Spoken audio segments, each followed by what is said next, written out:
ॐ नमः सिद्धेभ्यः। ॐ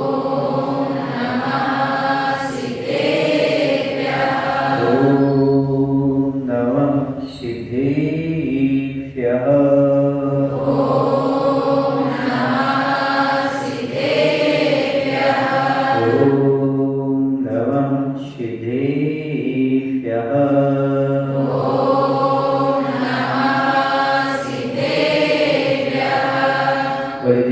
श्री शांतिनाथ भगवान की जय हो।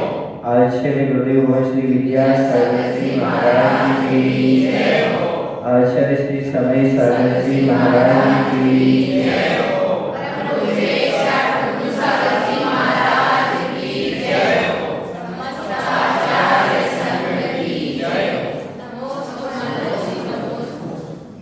जितने लोग यहाँ पर बैठे हैं लगभग सभी लोग किसी न किसी भगवान का जाप अवश्य करते हैं। सभी लोग जाप करते हैं, लेकिन कुछ लोग जाप का फल अच्छे से प्राप्त कर लेते हैं, कुछ लोगों का उसका फल अच्छे से प्राप्त नहीं होता है। कारण क्या है? जाप समीचीन नहीं करना। यदि जाप अच्छे से की जाती है तो उसका फल बहुत होता है। जितना फल पूजन करने में, स्तोत्र पढ़ने में, स्वाध्याय करने में मिलता है, उससे करोड़ गुना फल जाप करने से प्राप्त होता है। पूजन कर लो, आपको उतना फल नहीं मिलेगा जितना आप जाप कर लो उतना फल मिलेगा। करोड़ गुना फल मिलता है। फिर कहते उससे भी करोड़ गुना फल मिलता है किसी जीव को क्षमा करने से। तो पूजन से, स्तोत्र से, ध्यान से, इन सबसे अनंत गुना फल है जाप अनुष्ठान करने का। आप महीनों महीनों तक पूजन कर लेना, उतना फल प्राप्त नहीं होगा जितना एक दिन अच्छे मन से प्रभु और गुरु के सामने जाप करने का फल प्राप्त होगा। बस इस जाप को समझना है कि जाप कैसे की जाए। तो जाप यदि मन वचन काय की शुद्धि और एकाग्रता पूर्वक की जाएगी तो इसके फल अद्भुत ही होते हैं। दो चीजें हैं, मन वचन काय की एकाग्रता और शुद्धि। मन वचन काय को शुद्ध बना करके रखो और एकाग्र बना के रखो। एकाग्र तो समझ में आता है कि मन वचन काय को हिलाना डुलाना नहीं, चंचलता नहीं लाना। क्योंकि शुद्धि क्या है?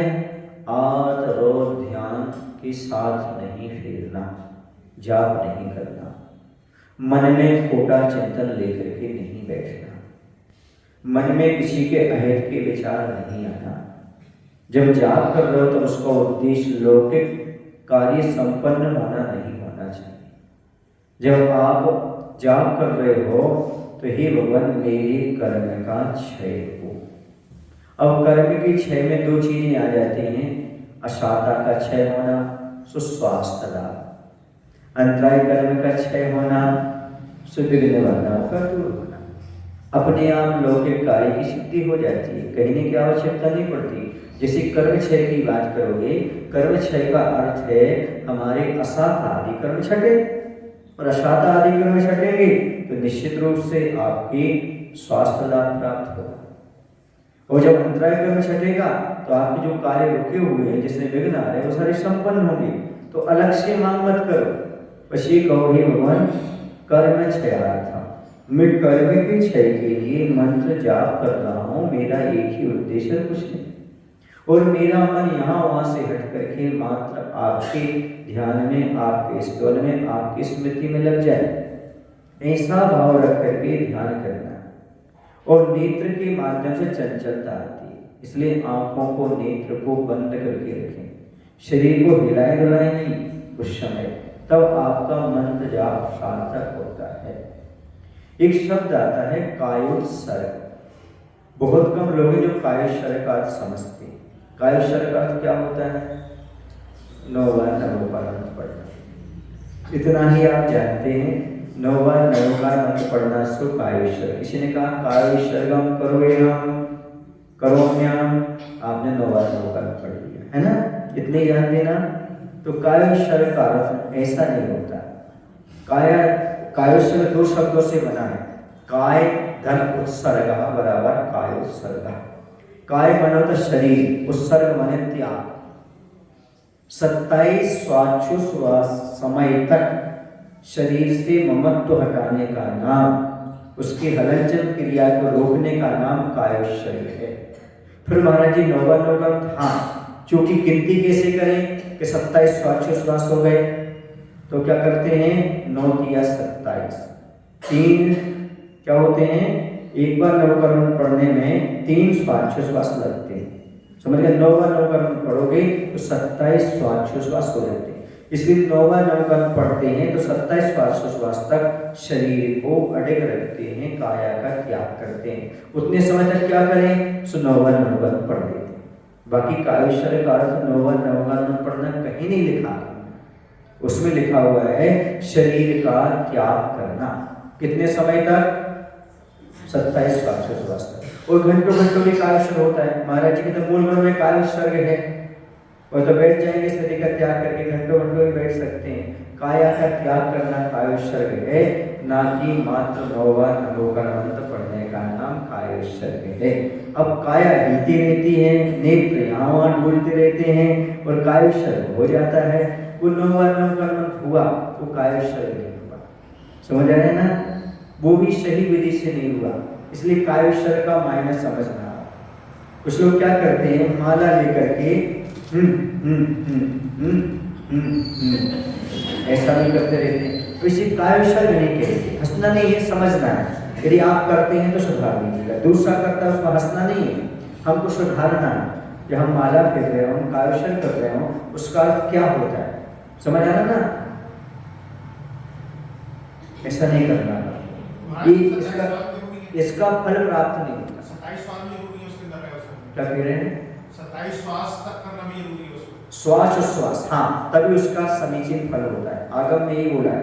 वो शुद्ध चरण कभी होगा जब एक बार आप सांस लेंगे, नमो हरिहंतारम, छोड़ेंगे नमो सिद्धारम, फिर सांस लेंगे नमो हरियाम, फिर सांस छोड़ेंगे नमो वज्राम, फिर सांस लेंगे नमो लोही, नहीं, फिर छोड़ेंगे सर्वथा।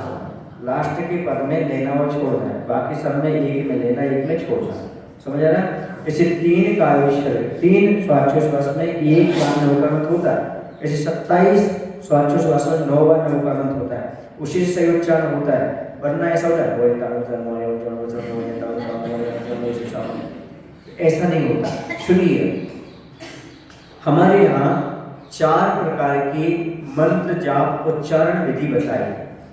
तत्वानुशासन ग्रंथ में आचार्य नागसेन सूर्यदेव ने बताया है कि हमें कैसे जाप करना चाहिए। तो सबसे पहले उन्होंने कहा बैखरी, उसका नाम दिया बैखरी जाप करना चाहिए। बैखरी कैसा होता है? मुख से शुद्ध उच्चारण करते हुए नमोकार मंत्र पढ़ना। जैसे मैं पढ़ रहा हूँ, आपको भी सुनाई दे, नमो हरिहंतारम, नमो सिद्धारम, नमो वायम, नमो वज्रम, नमो लोहे सौवसावरम, ऐसा पूरा उच्चारण करते हुए नमोकार मंत्र पढ़ना। एक कहलाती बैखरी, यानी मुख से पूर्ण शुद्ध उच्चारण निकल रहा हो। समझ आ रहा है ना? ऐसा। दूसरा आता है, उन्होंने बैखरी के बाद बताया मध्यमा। मध्यमा जाप कैसी होती है? मध्यमा का अर्थ ये होता है आपके ओंठ नहीं हिलेंगे, जाप करते समय जीभ हिलेगी अंदर अंदर। देखो जरा,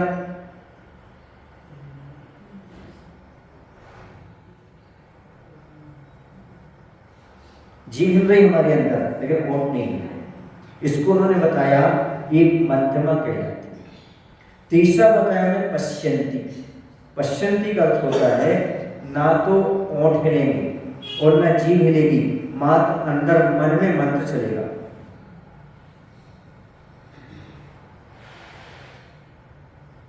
ना ओंठ हिलना है और ना जीभ हिलना है, अंदर ही अंदर मात्र मंत्र चलता रहे, इसका नाम है पश्यंती। अंत में बताया ना सूक्ष्म। सूक्ष्म कैसी होती है? तो सूक्ष्म का अर्थ होता है ना ओंठ हिलना, ना जीभ हिलना, ना मन हिलना। मन से भी मंत्र का उच्चारण नहीं करना, बल्कि अहंत रूप एकाग्रता हो जाना, अर्थात उपास और उपासक का भेद समाप्त, भगवान में लीन हो जाना, अंदर में मात्र भगवान सत्ता का अवलोकन करना, मंत्र का मन से भी स्मरण नहीं करना, इसका नाम सूक्ष्म। ये तो आपको संभव नहीं, ठीक है। तो सबसे अच्छी, जिनको प्रारंभिक दशा में जाप करना हो, उन्हें बैखरी करना चाहिए। बैखरी का अर्थ है अच्छे शुद्ध उच्चारण करते हुए नमो निरंतर, नमो शीतल, नमो आर्य, नमो अच्छाय, नमो लोहि सौ सागुणम। सुनो, अब इसमें आप गलती क्या करते हो? नमो निरंतर, सिद्धार्थ, आर्य, बीच में शुद्ध उच्चारण नहीं होता, तो मन में ही हो जाता है, वो गलत। ये कहीं भी आगम में नहीं बताया, इसका आपको कोई भी फल मिलने वाला नहीं। सभी चीज फल चाहते हो तो नमो निरंतारम, नमो सिद्धार्थ शुद्ध उच्चारण करिएगा। कैसा उच्चारण करिएगा? शुद्ध उच्चारण करिएगा। बीच बीच में अंदर मत ले जाओ, बीच बीच में आधा आधा मत करो। समझ आ रहा ना? उसको पूरा लेने का प्रयास करो। बात समझ में आई? कभी भी आधे अधूरे शब्दों का प्रयोग नहीं करना चाहिए। नमो निरंतर, आजकल क्या करते लोग रिंगटोन रखते हैं नमोकार मंत्र की। जब मोबाइल आता तो आधा बस्ता काट देते हैं, तो फिर उसको उठा लेते हैं, ये भी ठीक नहीं। नमोकार मंत्र के रिंगटोन मत डालो, डालते हो तो समझ आ रहा ना? इसका विवेक भी आपको अच्छी तरह से रखने की आवश्यकता है। कभी भी मंत्र को आधा मुख से बोलकर नहीं छोड़ना चाहिए, पूरा ही मुख से बोलना चाहिए। मुख से बोल रहे हैं तो नहीं बोल रहे तो अंदर अंदर आपका चलना चाहिए। लेकिन जो डॉक्टर होते हैं ये अच्छा है, ये कहीं भी नहीं है, इसका आपके लिए कोई फल मिलने वाला नहीं। समझ आ रहा है आपको? और अच्छे से नेत्र बंद करके और पद्मासन में बैठ करके कायशल करना चाहिए। अर्ध पद्मासन है, पद्मासन लगा करके अच्छे से आप जाप करिएगा। स्त्रियों के लिए, साधिकाओं के लिए खड़े होकर के जाप करने का निषेध है। एक कायशल तो कर सकते हैं, लेकिन उनके जो होता है वस्त्र आदि की समस्या रहती है, इसको बैठ करके अच्छे से जाप करना चाहिए, खड़े होकर नहीं करना चाहिए। हाँ, जब जन्मानी स्तुति होती है तब जन्मानी स्तुति आप खड़े होकर कर सकते हैं, लेकिन जाप बैठ के कर सकते हैं। पुरुष स्तुति भी खड़े होकर करेंगे और कायशल भी खड़े होकर करेंगे। अब देखिएगा, अगली मैं आपको बात बताता हूँ। जो खड़े होते हैं, खड़े होकर के नाभि के ऊपर हाथ लगा करके कायशल करते हैं, वो कहीं भी नहीं है आगे। यदि आप खड़गासन में हैं तो बाहुबली जैसे नीचे हाथ लटका करके कायशल करें। यदि आप बैठ करके कर रहे हैं तो नाभि के नीचे ही हाथ रख करके कायशल करें। आगम में कहीं भी नाभि के ऊपर हाथ करने का विधान नहीं। ये कहाँ से शुरू कर दिया लोगों ने? एक बार आचार्य जी ध्यान कर रहे थे, आचार्य बल विद्यासागर जी, तो उनका नाभि के ऊपर थोड़ा हाथ ऐसा था, क्योंकि वो एकाग्रता के लिए कर रहे थे। लोगों ने उस विधि को अपना लिया और क्या करने लगे? नाभि के ऊपर हाथ रख करके ऐसे करके कायशल करने लगे। नहीं, कायशल कभी भी कोई प्रतिमा देख लेना आप भगवान की, वो हमेशा पैरों के ऊपर हाथ पर हाथ रख करके नाभि के नीचे ही हाथ पर हाथ। समझ आ रहा ना? कभी भी नाभि के ऊपर हाथ रख करके ऐसा ऊपर, ऐसा कायशल नहीं किया जाता। और खड़े होकर के तो किया ही नहीं जाता नाभि के ऊपर ऐसे हाथ रख करके। कैसे करना? जैसे बाहुबली भगवान की स्टैचू प्रतिमा है ना, ऐसे नीचे। और जब बैठो, बैठ करके अच्छे आराम से कायशल करना चाहिए। मुद्रा कैसी होना चाहिए? सौम्य मुद्रा होना चाहिए। सौम्य मुद्रा समझते हो? रोती हुई नहीं, हंसती हुई नहीं, अच्छा प्रशस्त मुद्रा होना चाहिए। एक मैं आपको संस्मरण सुना रहा हूं। इरियापत भक्ति चल रही थी। जब इरियापत भक्ति चल रही थी तो उस समय कायशल करने को हुआ, तो सब संग कायशल कर रहा था, मैं भी कर रहा था, पर मेरे नेत्र खुले हुए थे जब मैं कायशल कर रहा था और आचार्य को निहार रहा था। तो आचार्य इरियापत भक्ति के बाद बोलते हैं, मुझे एंगल में लेकर के बोलते हैं, देखो जब कायशल करते हैं तब आंखें खोल के नहीं करना चाहिए। समझ रहे ना? आंखें बंद करके सौम्य मुद्रा से करना चाहिए। तो हमने भी प्रश्न उठा दिया, हमने कहा सामने प्रभु और गुरु हो तो नेत्र बंद करना जरूरी है क्या? आज से बोलते नहीं, ऐसा कोई जरूरी नहीं, क्योंकि भगवान सामने आपको दिख रहे हैं, तो भगवान के सामने नेत्र बंद करना, गुरु के सामने नेत्र बंद करना कोई जरूरी नहीं जब आप माला फेर रहे हो। क्यों? क्योंकि आप उन्हीं का नाम ले रहे हो, उन्हीं को जप रहे हो, ये सामने दिखते तो कोई बात। यदि आपको विकल्प उत्पन्न होता है, उनकी मुद्रा से आपको जो हर्ष विषाद होता है या खुशी होती है, तो मत करिएगा। आप शांत यदि आपके रहते तो बाकी नेत्र बंद करके ही ध्यान करना चाहिए। समझ आ रहा है ना? यानी जब भगवान की प्रतिमा के सामने हो तब आपको नेत्र बंद करने की आवश्यकता नहीं, क्योंकि भगवान का स्वरूप आपकी आंखों में झलक रहा है। लेकिन जब आप भगवान के सामने नहीं हैं, क्योंकि मुनिराज की मुद्रा में एक्शन हो सकता है, क्रिया हो सकती है, इसलिए कथनचित नेत्र बंद करना ठीक है। लेकिन भगवान की तो मुद्रा स्थिर रहती है, चाहे समूषण में हो चाहे यहाँ पर हो, इसलिए उनके सामने नेत्र बंद करने की कोई आवश्यकता नहीं होती। और यदि उनका स्वरूप बार बार स्मृति में लाना है, एक बार भगवान को देखकर फिर बंद करके फिर स्मृति में ला सकते हैं। ऐसा आप नेत्र बंद करके भी क्या कर सकते हो? भगवान के दर्शन कर सकते हो। प्रायः करके शरीर के हिलने पर और नेत्र के खुलने पर और किसी के शब्दों को सुनने पर मन में चंचलता उत्पन्न होती है। इसलिए कहा एकांत स्थान में ध्यान करें, जहाँ पर कोलाहल ना हो, लोगों का आना जाना ना हो, ताकि शब्द की वर्गणाएं कान में ना पड़े, मन चंचल ना हो। इसलिए कहा है उस समय आप ध्यान आदि करें। तो जो आप मंत्र जाप करते हैं उसमें भूल जाए तो विकल्प ना करें। पूछो क्यों? यदि आपका संकल्प है तो मुझे एक माला करना, दो माला करना, तो आप गिन करके माला फेरिएगा। वरना यदि आप श्वासोच्छ्वास के साथ माला फेरते हैं तो 12 मिनट में एक माला होती है। कितने होते हैं? 12 पंचे 60, 1 घंटे में 5 माला आपकी हो जाती है। और जब भगवान ने हमें बिना गिने सब कुछ दिया है तो भगवान का नाम गिन करके क्यों नहीं? इसलिए बिना गिने हाथ पर हाथ रख करके भगवान का ध्यान करते जाओ, जाप करते जाओ। ये तो जाप उनके लिए है माला लेकर के या गिन करके करने के लिए जिन व्यक्तियों का संकल्प है कि हमें इतनी मालाएं पूरी करना है। जिनका संकल्प नहीं है जाप करना तो हाथ पर हाथ रख करते जाओ ना। कभी कभी आप हमें देखते होंगे, आपकी माला पूरी नहीं होती होगी और हमारा जाप पूरा हो जाता होगा, है ना? क्योंकि हम गिन के कम फेरते हैं, क्योंकि भगवान का नाम गिनने से क्या फायदा है? तो गिन गिन के फेरेंगे क्या भगवान का नाम? उन्हें हमें अनगिना दिया है, इसे जितना फेरना फेरते जाओ, भगवान का नाम लेते जाओ। समझ गए ना? आपने आचार्य को देखा होगा, आचार्य हाथ पर हाथ रख करके बैठ जाते हैं। कभी आपने देखा हो कि उंगली चल रही? देखा कभी आपने? नहीं देखा, अंदर ही अंदर चलता रहता है।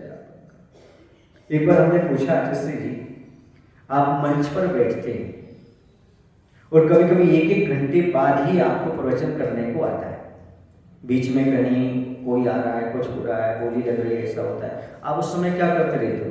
तो बोले प्रायश्चित की मालाएं पूरी कर लेता हूँ। प्रायश्चित की मालाएं हम मुनिराज के लिए हर 15 दिन में 15 मालाएं फेरते हैं।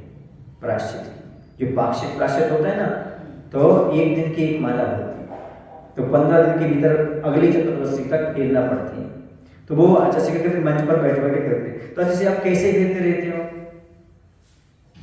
तो आचार्य बोलते हैं कि श्वासोच्छ्वास के माध्यम से चलता रहता है। क्या रहता है? हाँ, तो उसके माध्यम से चलता रहता है। फिर गिनती कैसे करते हो? 1 माला हो गई तो आदिनाथ भगवान की जय, मन में बोल लिया।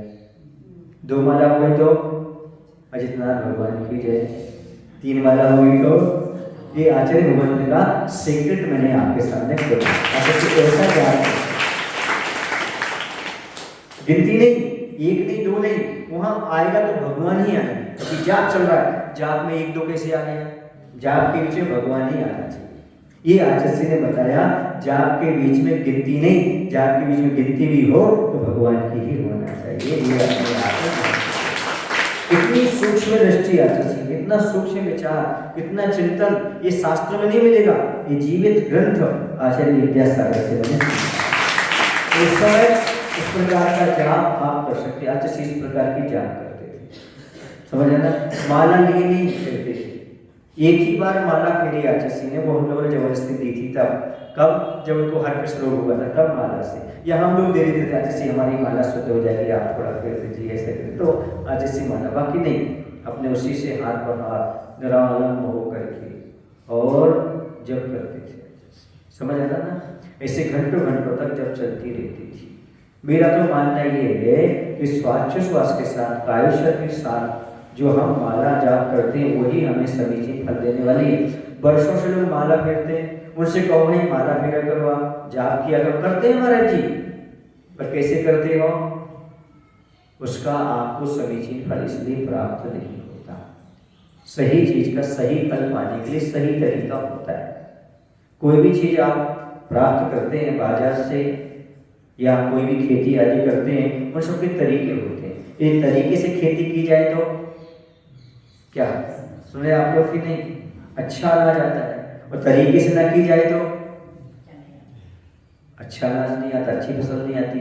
तो हर चीज में तरीका होता है। ऐसे जाप करने का भी तरीका होता है, रुचि होता है, और अपना मन लगा के करो तो उसका फल अलग ही होता है। बेमन से किया हुआ कार्य आपको सुखी कर देगा क्या?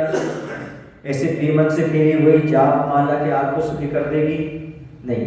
इसलिए बेमन का कभी भी कोई कार्य नहीं करना, मन के साथ करना, एकाग्रता के साथ करना, जो कुछ भी करो। इसलिए चौके में बोल देते हैं मन शुद्धि, वचन शुद्धि, काय शुद्धि। हम तीनों शुद्धि पूर्वक आपको आहार दान देते हैं। समझा ना? फिर कोई विकल्प लेकर के आहार दान नहीं देना। अब यहाँ पर आहार दान देने के लिए आए हैं, समझ आ रहा ना? फिर मोबाइल आ गया तो बाहर चले गए। यहाँ पर आहार दान दिया, साइड में है, मोबाइल में बात कर रहे हैं। प्रवचन चल रहा है, बीच में उत्तम जैसे मोबाइल में बात कर रहे हैं। समझ आ रहा ना? तो मन वचन का एकाग्र होना चाहिए। मैंने लेटेस्ट एग्जाम्पल दे दिया आपके लिए, समझ आ रहा है? तो मन वचन का ऐसे कोई चीज तो एक करो तुम।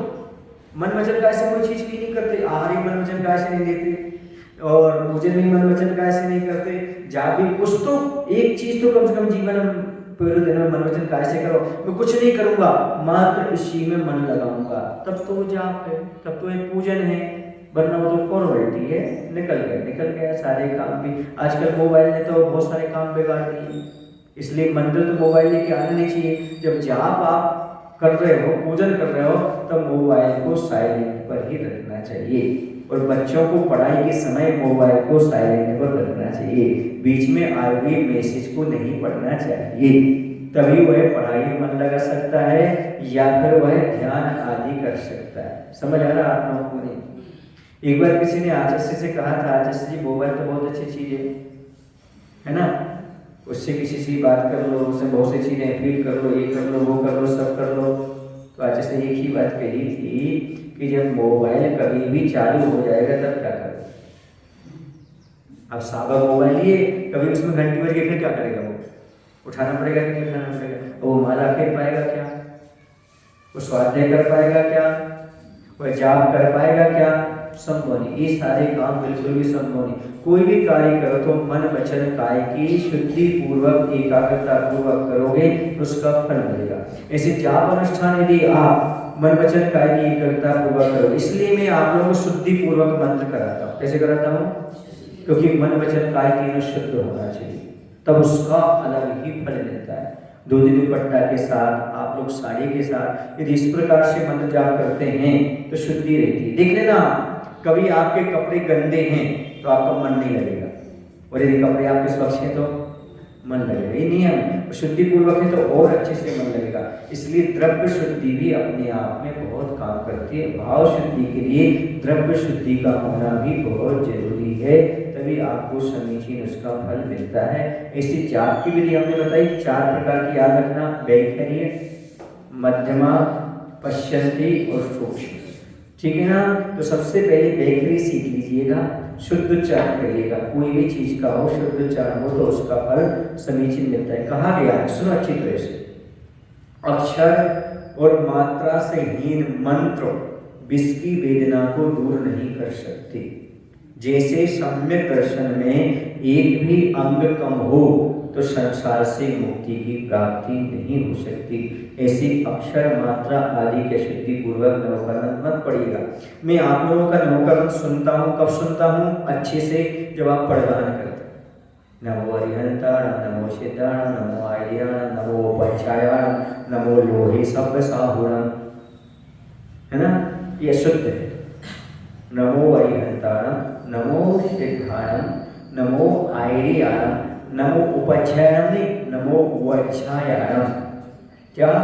नमो उपच्छायाणं, उपच्छायाणं नहीं, उपाध्याय को नमस्कार नहीं, जो मंदिर में काम करते हैं तुम्हारे, है ना, उन उपाध्यायों को नमस्कार नहीं।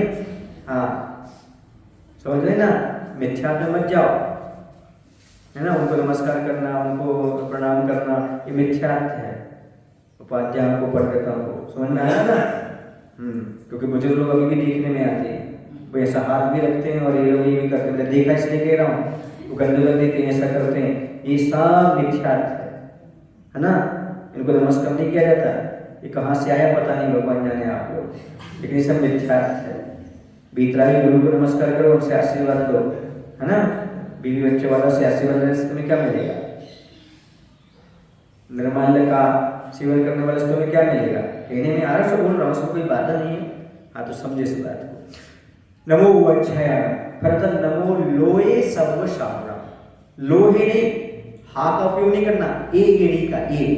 आप लोग कन्नड़ भाषा से स्पष्ट बोल रहा हूँ, नमो लोहे सर्व साहुणं।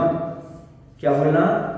नमो लोहे सर्व साहुणं, शब्द नहीं, सर्व साहुणं, और लोहे नहीं, लोहे। क्या बोलना? और नमो का मंत्र करना, बोला न, कंठ से बोलना, नासिका से बोलना न। हाँ, नादल का नहीं बोलना और रा नहीं बोलना, रावो नहीं बोलना, नमो नहीं बोलना, नमो ऐसा बोलना। ये शुद्ध उच्चारण बोलोगे तभी आपके लिए शुद्ध उच्चारण के साथ समीचीन फल प्राप्त होगा। इतना आज मैंने आपको बताया, 4 प्रकार की विधि बताई मंत्र जाप करने की। उच्चारण शुद्ध होना चाहिए, मन वचन काया की चंचलता से रहित होकर के उसका आपको समीचीन फल मिलेगा। बोले महावीर भगवान की। एक बार शुद्ध उच्चारण करना नमो का मंत्र का। चलिए, नमो अरिहंताणं,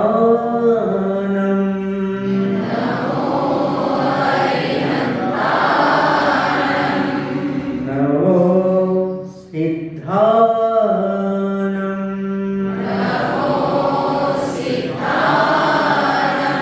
नमो आर्याणं,